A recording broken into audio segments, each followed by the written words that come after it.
Oi, gente, bom dia. A paz do Senhor. Para quem está na parte da manhã, tarde, boa tarde. E à noite, boa noite para quem está na noite.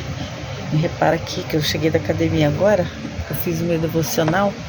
E eu estava lendo aqui em Oséias. Eu vou deixar uma reflexão aqui para o povo de Deus. Fica em Oséias 9, que diz assim: Não te alegres, ó Israel, até saltar como os povos, porque te foste do teu Deus como uma meretriz, a marcha paga sobre todas as eiras de trigo. A eira e o lagar não os manterão, e os mosto lhes faltará. Na terra do Senhor não permanecerão, mas Efraim tornará ao Egito. Lá no 7 diz assim: Chegarão os dias da visitação, chegaram os dias da visitação, chegaram os dias da retribuição. Israel saberá: o profeta é um insensato, o homem de espírito é louco, por causa da abundância da tua iniquidade, também avultará ódio. Efraim era vigia junto com o meu Deus, mas o profeta é como um laço de caçador, de aves em todos os seus caminhos, o inimigo na casa do seu Deus. Meu Deus, isso aqui é muito forte. Tem um comentário aqui que diz assim: o profeta é um insensato. Não eram poucos os israelitas que consideravam os profetas de Deus loucos e insensatos. Mostravam seus X e quem eles ficavam X, né? Para quem lhe profetizasse contra os pecados e os advertisse quanto ao juízo vindouro. Os ministros que hoje questionam o modo de viver dos membros da igreja e os confrontam por causa da sua conformidade com o mundo, frequentemente ver-se-ão ridicularizados. Aleluia! Nós estamos vivendo um tempo, queridos, que os pastores estão cansados. Os líderes estão cansados. Eles não estão tendo equilíbrio, né? O que Deus falou comigo nessa palavra em Oséias é que nós precisamos de um tempo, né? Claro, para nos refazermos, porque nós não somos de ferro, não somos super-homem, né?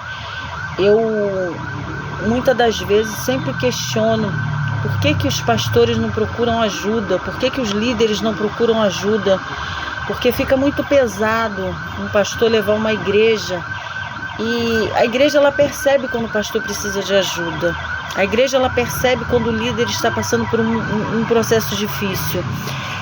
E muitas das vezes as pessoas julgam, né? Querem julgar o pastor. Não, tá em pecado. A primeira atitude de um verdadeiro cristão, que cristão é aquele que sente o problema e é orientado por Deus para ajudar também o seu líder em oração, palavra, uma orientação. E muitos vão fugir porque eles estão passando por processos, porque todo mundo passa por processo, né? Todos nós passamos por desertos, todos nós temos problemas. O dia que o problema vai acabar é quando a gente já estiver no céu, na glória.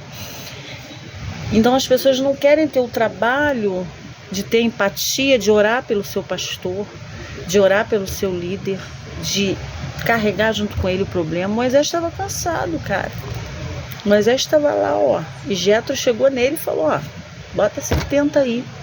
Então, muitas das vezes temos o hábito de julgar, mas isso é do ser humano mesmo. Nós somos mais egocêntricos do que cristocêntricos. Eu quero te dizer que Deus vai tirar o teu ego, que você vai aprender a orar pelo seu pastor, você vai aprender a orar pelo seu líder, você vai aprender a carregar junto o peso, e eu também digo para o líder que ele não pode carregar tudo sozinho, porque muitas das vezes o pastor ele quer ser o centro de tudo dentro da igreja, e chega um momento que ele vai precisar sim de se levantar, ele vai precisar de alguém que carregue a carga junto com ele, entendeu? Que alguém que segure com ele e siga, porque Deus ele é amor, Ele não quer, ele se preocupa com nossos sentimentos, ainda que pequemos, né? Porque vamos pecar. Quem diz que não peca já é pecado, isso é bíblico, né? A mensagem que eu quero deixar aqui nessa manhã, essa tarde, final de manhã, é essa, que você olhe para frente, para o foco que é Jesus. Porque é muito fácil começar a caminhada, a gente vai, né? Nossa, vamos lá, eu quero é Deus, não importa o que vão pensar de mim, eu quero é Deus. Aí você grita, né? Você vai para a igreja, vai para vigília, você começa a julgar todo mundo, só você é santo, eu sou santa, eu sou santa, eu sou santa. Mas o final da caminhada é que vai determinar o teu céu, aonde você vai morar eternamente com o Senhor Jesus. Vá firme nessa fé, não desista do caminho. E você, pastor, que está se sentindo aí, rejeitado, quebrado, destruído, Jesus, ele tem uma obra na tua vida. Jesus, ele não vai desistir de você porque você pecou, ou porque você errou, porque você esfriou, entendeu? Deus, ele vai fazer na tua vida. Deus, ele sabe como pegar o vaso quebrado, refazer ele. Ele leva lá na olaria e refaz um vaso novo. Os nossos líderes não são como é que eu vou dizer? São pedra bruta, né? São pedras brutas. Tem momento que a gente precisa ser lapidado. Tem momento que a natureza lá, tá lá, porque não morre, né? A pior luta não é contra o diabo, é contra o nosso eu. Tá lá, nossa natureza pecaminosa está lá. Mas o Senhor, ele manda calar. Ele cala a carne. Quando nós estamos mais inclinados, 90% com as coisas do espírito e 10% com as coisas seculares, Deus, ele começa a trabalhar dentro do nosso espírito. Ele trabalha no nosso espírito, porque nós somos um ser tricotômico, alma, corpo e espírito. Deus, ele começa a habitar. O Espírito Santo começa a renovar, porque nós não somos qualquer um, nós não caímos aqui de paraquedas, não. Eu tenho um propósito, você tem um propósito, Deus tem um propósito na vida de cada um de nós. Nós não podemos esquecer isso. Se precisar ser renovado esse pensamento, renova hoje. Deus tem um propósito na minha vida. Eu saio um pouquinho dos trilhos, não tem problema não.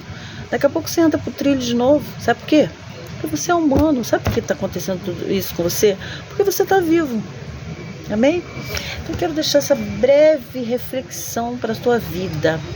Deus muitas das vezes vai fazer você tomar decisões que você não quer tomar, mas Deus, ele vai te ajudar a tomar decisões.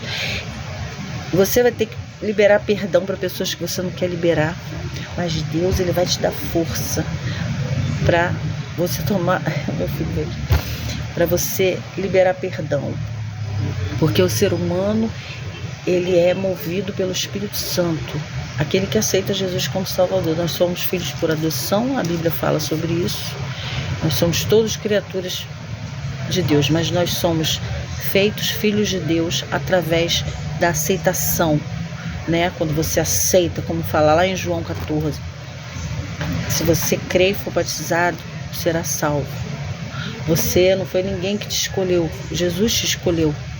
Ele te escolheu para quê? Para você ficar parado, pensando aí na morte da bezerra, achando que a vida acabou. Não, a vida não é um morango, ela não vai acabar. Os problemas não vão acabar. Os problemas virão. A problemática vai aparecer todo dia. Mas você precisa entender que você não está sozinho. Que o Espírito Santo habita em você. Se o Espírito Santo habita em você, você é a igreja do Senhor. E as portas do inferno não prevalecerão contra a igreja do Senhor. Você, como igreja do Senhor, as portas do inferno não vão prevalecer. Elas se levantaram, você pecou, você caiu, não tem problema não. Se você cair, ele te levanta. Ele está te levantando hoje. Sabe por quê? Porque o amanhã cuidará de si mesmo.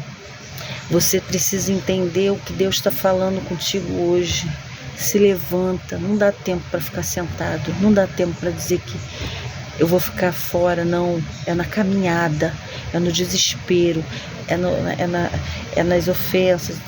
Tem muitas ofensas, são nas ofensas, são nos julgamentos que nós começamos a ser melhores, nós começamos a entender a palavra de Deus.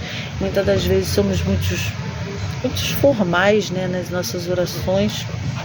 A gente levanta, né, ou faz uma oração formal, somos prolixos. Soberano Deus e eterno Pai, eu te louvo, eu peço perdão. Olha só, seja sincero com Deus. Uma oração sincera Ele aceita mais do que uma oração hipócrita. Fala com Ele. Jesus, eu acordei hoje de saco cheio da minha vida. Olha, eu tô com esse problema, eu não aguento mais, eu sozinho não consigo resolver. Eu estou mal-humorada, eu estou assim, eu estou assada, eu estou frita. Abre o jogo com Deus. E se abre com a amiga, e se abre com a vizinha, e se abre com todo mundo, mas não fala com Deus o que está acontecendo na tua vida. Abre a boca, fala com Ele. Deus, está acontecendo, para, tem que gritar. Eu gosto muito de uma pregação da Camila Barros, quando ela fala que a casa está pegando fogo. Clamou, cara. Tá pegando fogo aqui. Tá pegando fogo. Você não vai falar: Jesus, minha casa tá pegando fogo, manda um bombeiro. Não, querido. É gritar, é desespero. Senhor, não suporto mais. Tá difícil pra mim, tá difícil, não tô aguentando mais o julgamento. Minha vontade é de sair, porque tem líderes que largam tudo. Tem vontade de morrer. Não, você não pode perder a sua salvação porque alguém te julgou, porque aquele que te julgou também é humano. Um dia ele pode cair e como é que fala? Escorregar na mesma casca de banana. Então, meu filho, não liga pra opinião alheia, não. Pensa no céu de glória que Deus tem preparado para você, um lugar lá maravilhoso, uma coroa de... Olha, vai ser lindo, as bodas. Pensa nisso.